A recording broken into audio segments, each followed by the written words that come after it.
নমস্কার, শিখা kitchen and ব্লগে সবাইকে স্বাগত। আজ আমি আপনাদের সাথে শেয়ার করব চিংড়ি মাছ দিয়ে মোচার ঘন্ট। আসুন দেখে নেওয়া যাক আমি কিভাবে বানাই এই মোচার ঘন্ট।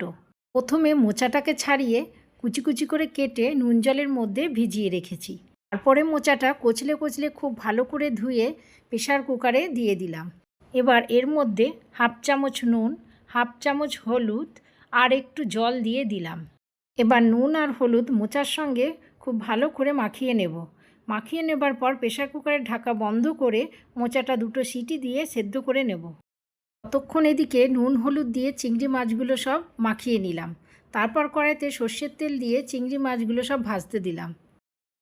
চিংড়ি মাছগুলো ভাজা হয়ে গেছে, এবার আমি এই চিংড়ি মাছগুলো তুলে নিচ্ছি। তারপর ওই তেলের মধ্যে ফোড়নে দিলাম গোটা জিরে, তেজপাতা আর একটা শুকনো লঙ্কা। ফোড়নটা একটু ভেজে নিলাম, তারপরে দিয়ে দেবো টুকরো করে রাখা আলু। এবার আলুগুলো উল্টে পাল্টে লাল লাল করে 2 মিনিট মতো ভেজে নেব। আলুগুলো প্রায় ভাজা হয়ে গেছে, এই সময় দিয়ে দেবো 1 চামচ আদা বাটা। এবার আদা আলুর সঙ্গে খুব ভালো করে মিশিয়ে নেব, যেন আদার কাঁচা গন্ধ না থাকে। এবার দেবো একটা টমেটো, 2-3টে কাঁচা লঙ্কা, 1 চামচ জিরে গুঁড়ো।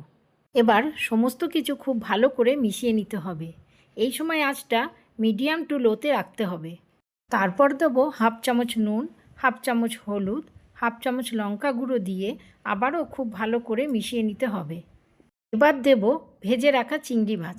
চিংড়ি মাছ দিয়ে 1 মিনিট মতো মশলার সঙ্গে কষিয়ে নেব, যাতে চিংড়ি মাছের মধ্যে সমস্ত মশলা ঢুকে যায়। তারপর দেবো সেদ্ধ করে রাখা মোচা আর ছোট 1 বাটি জল। এবার মোচাটা 2 মিনিট মতো কষিয়ে নিয়ে একটা ঢাকনা দিয়ে চাপা দিয়ে দেবো। এবার চাপা খুলে দেখাই মোচার জল শুকিয়ে গেছে। এই সময় দেবো অল্প একটু চিনি, আপনারা আপনাদের স্বাদ মতো চিনি দেবেন। এবার দেবো 1 চামচ ঘি। ঘিটা আপনারা দিতেও পারেন, আবার নাও দিতে পারেন, তবে মোচার ঘন্টে ঘি দিলে খেতে খুবই ভালো হয়। সবশেষে দেবো অল্প একটু গরম মশলা। গরম মশলা দিয়ে ভালো করে মিশিয়ে নেব। ভিডিওটি যদি আপনারা ফেসবুক থেকে দেখে থাকেন তাহলে পেজটি ফলো করে দেবেন, আর যদি ইউটিউব থেকে দেখে থাকেন তাহলে চ্যানেলটি সাবস্ক্রাইব করে নতুন বন্ধু হয়ে আমার পাশে থাকবেন। আর পাশে থাকা বেল আইকনটা অবশ্যই প্রেস করে দেবেন, কারণ চ্যানেলে আমি যখনই নতুন রেসিপি দেব আপনাদের কাছে খুব তাড়াতাড়ি পৌঁছে যাবে। আজ এই পর্যন্তই, আবারও দেখা হবে নতুন কোনো রেসিপি নিয়ে। সবাই ভালো থাকবেন, সুস্থ থাকবেন। আজকের মতো টাটা।